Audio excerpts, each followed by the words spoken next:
Good morning, dear students. Welcome to this online lecture. I am Mr. Rahul Pawar. In today's lecture, we are going to study the capital and revenue, incomes and expenditures. We know that a business organization has to incur different types of expenditures and it earns different types of incomes. In this lecture, we are going to study the classification of expenditures and classification of incomes. First, we will start with the expenditures. We know that every business, whether it is sole proprietary business, partnership business, company business, or any form of business, every business has to incur certain expenditures. And when we incur any expenditure, then the cash, that is money, goes out from the business. आपल्याला माहिती आहे की business कुठल्याही प्रकारचा असेल, soul proprietary असेल, partnership असेल किंवा कंपनी असेल, आपल्याला बिझनेस चालवण्यासाठी वेगवेगळे खर्च करावे लागतात.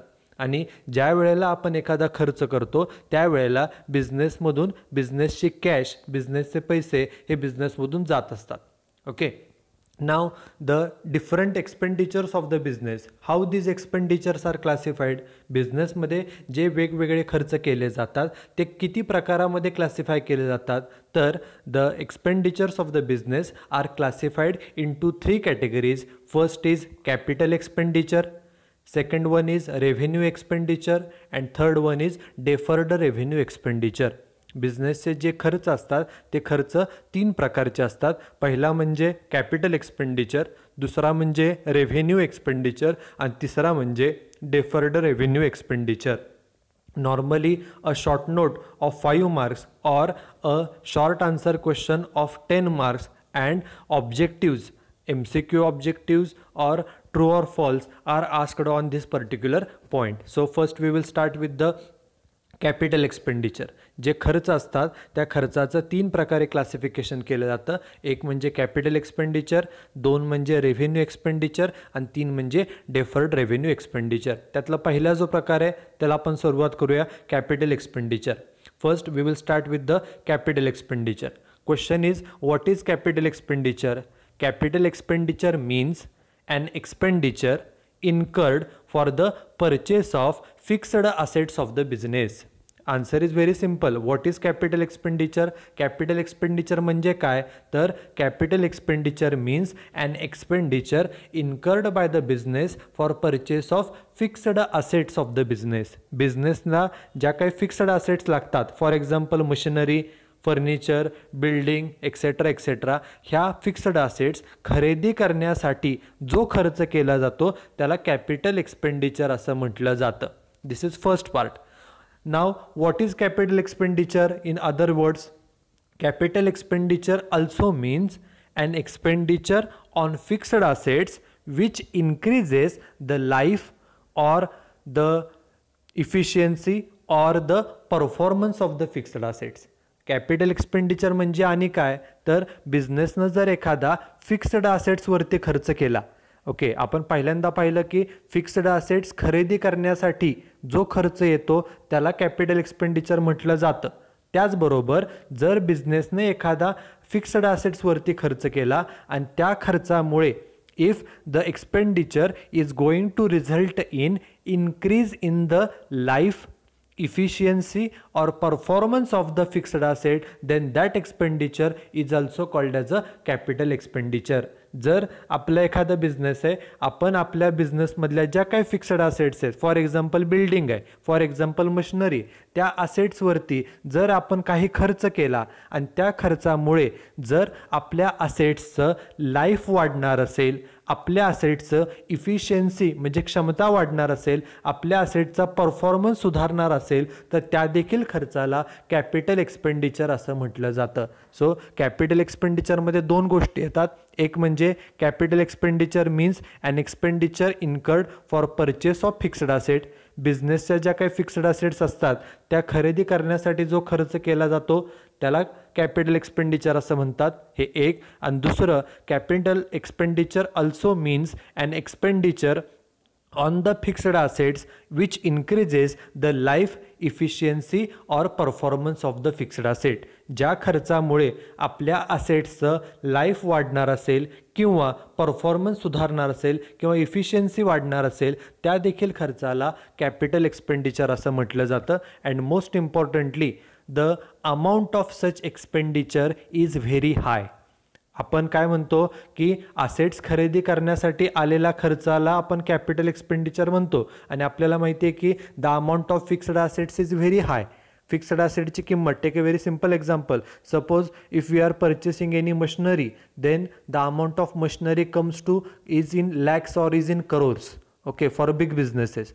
Whenever we purchase any building, okay, or construct any building, then amount of such building is in lakhs or is in crores. Okay, त्यामुळं हे जे काही खर्च असतात ह्या खर्चाची रक्कम ही मोठी असते. बट आणि हे खर्च रेग्युलरली होतात का रेअरली होतात?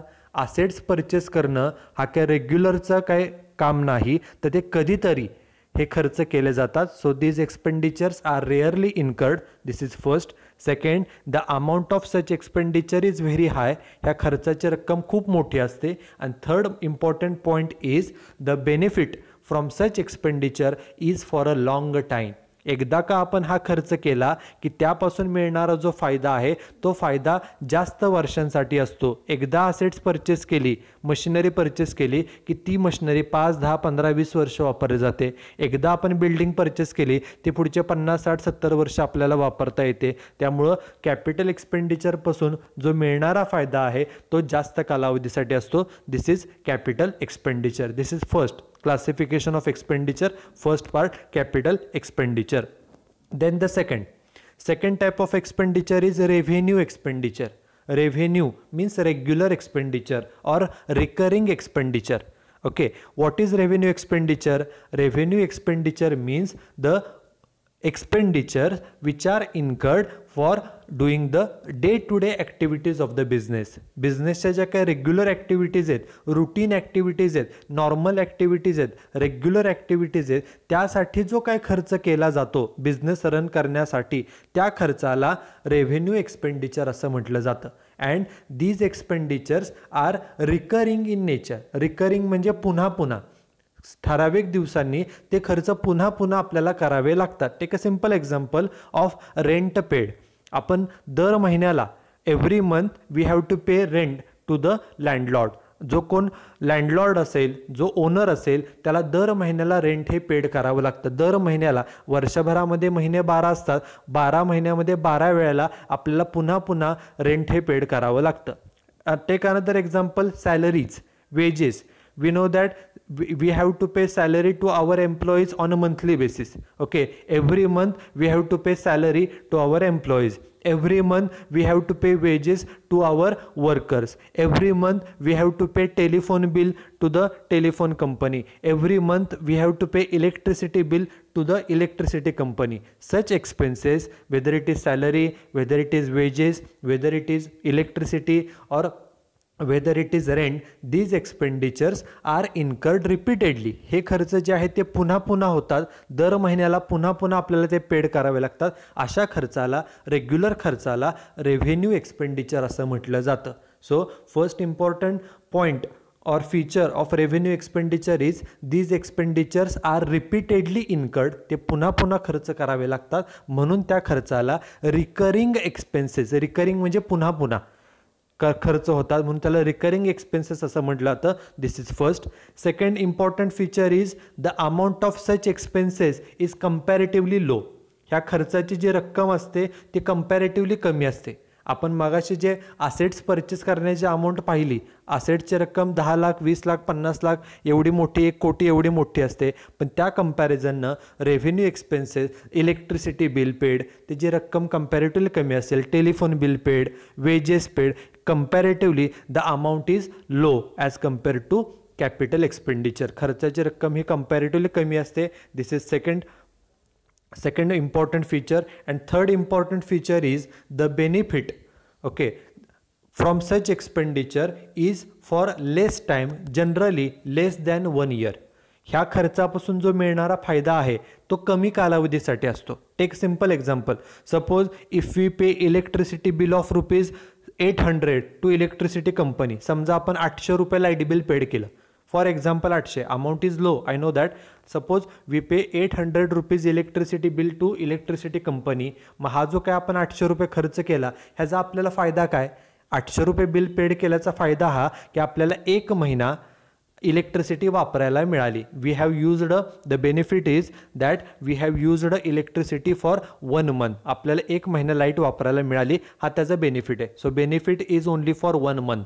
Take another example, suppose if we pay wages to our workers. Wages paid केले, हा जो खर्च आहे त्याचा बेनिफिट काय? Benefit is they have worked in our factory for 1 month. त्यांना जो काय आपण महिन्याचे वेजेस पेड करू त्याचा कंपनीला फायदा काय? त्यांनी आपल्याकडे 1 महिना काम केलं. So normally the benefit from such expenditures, the benefit from such revenue expenditures is for a short period, generally for less than 1 year. ह्या खर्चापासून मिळणारा कंपनीला फायदा जो आहे, बिझनेसला होणारा फायदा जो आहे तो कमी कालावधीसाठी असतो, जनरली 1 वर्षापेक्षा कमी. This is revenue expenditure. Then the third type, last type of expenditure is deferred revenue expenditure. In the name itself, the word revenue is written, okay, in the middle. So it is one type of a revenue expenditure. हा एक प्रकारे revenueच खर्च आहे. But the only difference is that the benefit which the business gets from this expenditure cannot be estimated exactly. For how much time we will get the benefit, it cannot be estimated easily. फक्त एकच महत्त्वाची गोष्ट ह्या खर्चामध्ये असते, after इन्करिंग the expenditure, खर्च केल्यानंतर it is not possible for the businessman to estimate for how much time we will get the benefit of such expenditure. हा जो काय खर्च केलेला आहे त्या खर्चाचा फायदा आपल्याला किती, आपल्या बिझनेसला किती दिवस फायदा मिळेल, किती वर्ष फायदा होईल हे आपल्याला एक्झॅक्टली सांगता येत नाही. It is called as a deferred revenue expenditure. These expenditures the amount is high. ह्या खर्चाची रक्कमसुद्धा मोठी असते. The expenditures are rarely incurred. हे काय रेग्युलर खर्च नसतात, कधीतरीच होणारे खर्च आहेत, क्वचितच होणारे खर्च आहेत. This is second. But the third most important point is the benefit from such expenditures cannot be estimated exactly. किती वेळ, किती टाईम, किती वर्ष, किती महिने आपल्याला फायदा होईल ह्या खर्चाचा तो आपण एक्झॅक्टली इस्टिमेट करू शकत नाही. Take a very simple example. For example, expenses incurred for launching a particular product. Okay, suppose a company makes a heavy advertisement for launching a product. Okay, company makes heavy expenditure for publicity purpose of the particular newly introduced product. Then the amount of such expenditure for introducing a product, for launching a product, the amount is high. एखादं product launch करण्यासाठी company जेव्हा मोठं campaign घेते त्यासाठी खर्चाची रक्कम मोठी असते, मोठ्या प्रमाणात खर्च केला जातो, अमाऊंट इज हाय.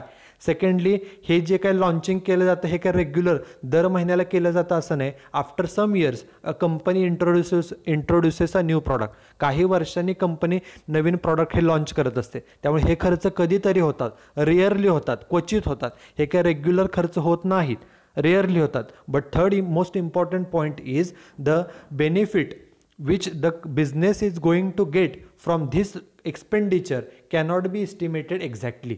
ओके, हा जो काय लॉन्चिंगसाठी खर्च केलेला आहे, प्रॉडक्ट लॉन्चिंगसाठी, प्रॉडक्टच्या पब्लिसिटीसाठी हा जो काय खर्च केलेला आहे त्याचा किती दिवस कंपनीला फायदा होईल, it cannot be estimated exactly. तो आपण एक्झॅक्टली अंदाज लावू शकत नाही की ह्या खर्चाचा आपल्याला किती दिवस, किती महिने, किती वर्ष फायदा होईल. It may happen that the company or the business will get the benefit for 1 year only, or it may receive the benefit for 5 years or 10 years. We cannot estimate it exactly for how much time we will get the benefit. हा जो काय खर्च केलेला आहे प्रॉडक्टच्या लॉन्चिंगसाठी, प्रॉडक्टच्या पब्लिसिटीसाठी, जे काय कॅम्पेन आपण घेतलं प्रॉडक्ट लॉन्च करण्यासाठी, त्यापासून किती दिवस फायदा होईल, किती महिने, किती वर्ष फायदा होईल, तो आपल्याला एक्झॅक्टली सांगता येत नाही, इस्टिमेट करता येत नाही. अशा खर्चाला डेफर्ड रेव्हेन्यू एक्सपेंडिचर असं म्हटलं जातं. So this is classification of expenditures. First, capital expenditure, second is revenue expenditure and third is deferred revenue expenditure. खर्चाचं क्लासिफिकेशन अशा 3 प्रकारे केलं जातं. एक म्हणजे कॅपिटल एक्सपेंडिचर, 2 म्हणजे रेव्हेन्यू एक्सपेंडिचर आणि 3 म्हणजे deferred revenue expenditure. Now the last point, okay, of today's lecture, that is classification of incomes. Income means receipts. Okay, we know that a business gets incomes from various ways.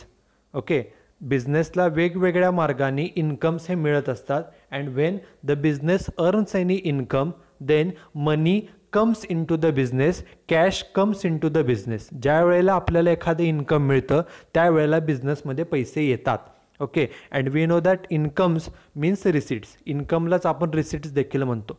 Okay, the incomes of the business, the receipts of the business are classified into 2 categories. बिझनेसला जे काही income मिळतात, बिझनेसला ज्या काही receipts मिळतात त्या 2 प्रकारे classify केले जातात. First one is capital receipts, that is capital income, and second one is revenue receipts, that is revenue incomes. First we will see the meaning of capital receipts, that is capital income. पहिल्यांदा आपण capital income म्हणजे काय, capital receipts म्हणजे काय हे आपण पहिल्यांदा पाहू आणि त्याचे फीचर्स काय आहेत, त्याचे अमाऊंट किती असते, ते किती वेळा मिळतात, रेग्युलरली इन्कम मिळतं का रेअरली मिळतं हे आपण ह्यामध्ये पाहणार आहोत. First we will start with the capital income. Capital income म्हणजे काय?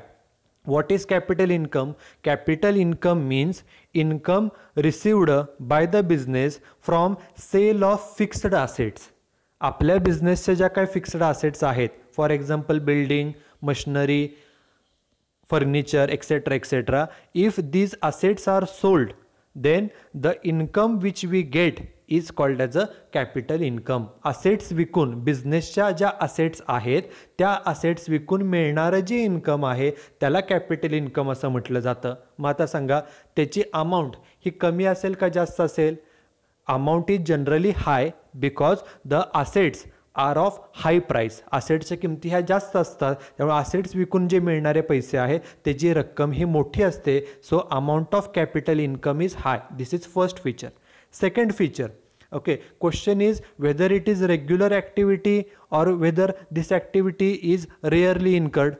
Okay, assets विकणे हे काय आपलं बिझनेसचं रेग्युलर काम नाही. कधीतरी आफ्टर फ्यू इयर्स, काही वर्षांनी, 4-5 वर्षांनी ह्या असेट्स विकल्या जातात. त्यामुळं हे काय रेग्युलर बिझनेसचं इन्कम नाही. This income is rarely received by the business. Okay, बिझनेसला हे कधीतरीच मिळणारं इन्कम आहे. This is second point. Okay, now what is capital income? Capital income means income received by the business on sale of fixed asset. बिझनेसच्या assets विकून जे मिळणारे पैसे त्याला कॅपिटल इन्कम म्हटलं जातं. पण त्याचबरोबर in addition to this the other incomes which the business receives through the sale of shares. Sale means issue of share. Shares विकून मिळणारे पैसे. Okay, sale of debenture, income received by business by selling the debenture, issuing the debenture, plus income received by the business by taking a loan from the business, loan from any particular bank or financial institution. Okay, whatever the receipts, whatever the income a business gets by issuing the shares, by issuing the debentures, by taking the loans. एखाद्या बिझनेसला shares विकून जे पैसे मिळतात, debenture विकून जे पैसे मिळतात किंवा लोनद्वारे जे काय पैसे मिळतात, पैसे मिळाले ते जे पैसे बिझनेसमध्ये आले, ओके, रिसिट्स आल्या, त्या देखील इन्कमला कॅपिटल इन्कम किंवा कॅपिटल रिसिट्स असं त्याला म्हटलं जातं. ओके, त्यामुळं कॅपिटल रिसिट्समध्ये 2 पार्ट आहेत. एक म्हणजे बिझनेसच्या असेट्स विकून जे पैसे येतात, असेट्स विकल्या त्यातून पैसे बिझनेसला मिळाले, पैसे आले म्हणून त्याला रिसिट्स आपण म्हणतो, त्यालाच कॅपिटल इन्कम, कॅपिटल रिसिट असं म्हटलं जातं. This is first. And second is the income received through sale of shares, sale of debenture, loans taken etcetera etcetera is also treated as a capital income, that is capital receipts. आणि हे जी activity आहे, shares विकणं, debentures विकणं, loan घेणं, हे काय regular activity नाही आहे. हे कधीतरी होणारी ॲक्टिव्हिटी आहे. कंपनी 5-10 वर्षांनी शेअर्स विकते, 5-10 वर्षांनी डिबेंचर विकते. काय दर महिन्याला शेअर्स विकले जात नाही, दर महिन्याला डिबेंचर विकले जात नाही. So it is not a regular activity, it is non recurring activity. Okay, कधीतरी होणारी आहे, क्वचित होणारी आहे. सो हे जे इन्कम मिळतं शेअर्स विकून, डिबेंचर विकून जे इन्कम मिळतं, लोन घेऊन जे इन्कम मिळतं किंवा असेट्स विकून जे इन्कम मिळतं, it is rarely received. So it is non recurring income.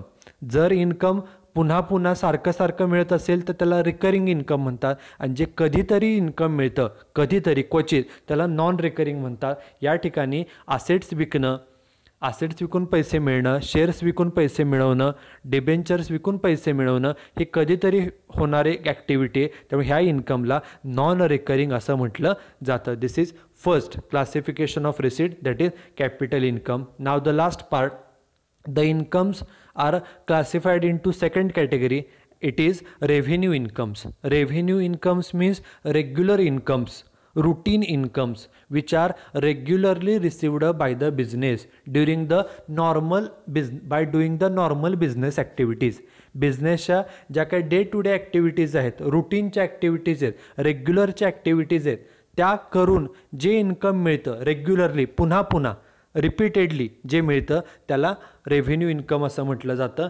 Normally these incomes are repeatedly received. हे इन्कम पुन्हा पुन्हा मिळतात, सारखे सारखे मिळतात, म्हणून ह्याला रिकरिंग इन्कम, रिकरिंग म्हणजे पुन्हा पुन्हा मिळणारे इन्कम, त्याला रिकरिंग इन्कम असं म्हटलं जातं. This is first. Secondly, the amount of such expenditure is comparatively low. Okay, मगाशी आपण जे कॅपिटल इन्कम पाहिलं, कॅपिटल इन्कम म्हणजे असेट्स विकून मिळालेलं इन्कम. ओके, त्याची अमाऊंट ही जास्त असते, असेट्स, कारण असेट्सची किंमत जास्त असते, त्यामुळे असेट्स विकून मिळणारे पैसेसुद्धा जास्त असतात, त्यामुळे त्याची रक्कम, कॅपिटल इन्कमची रक्कम मोठी असते. But in the case of revenue incomes, these incomes are regularly received and the amount of such incomes is comparatively low. Take a simple example, rent received. Okay, आपल्याला दर महिन्याला रेंट मिळालं, rent received, for example interest received, commission received, त्याची जी काय amount आहे, okay, त्याची amount ही comparatively कमी असते, amount is low. Okay, for example sale of goods, it is a regular activity of the business. आपण ही डे टू डे ॲक्टिव्हिटी, मग ही ॲक्टिव्हिटी दर दिवशी होते, गुड्स विकणं. रेंट रिसिव्ड, इंटरेस्ट रिसिव्ड हे दर महिन्याला होणाऱ्या ॲक्टिव्हिटीज आहेत, रेग्युलर ॲक्टिव्हिटीज आहेत, पण हे जे अमाऊंट जे आहे ते कंपॅरेटिव्हली कमी असते. So the two features are, these are the recurring incomes, हे पुन्हा पुन्हा मिळणारे इन्कम्स असतात. Secondly, the amount of such incomes is generally low.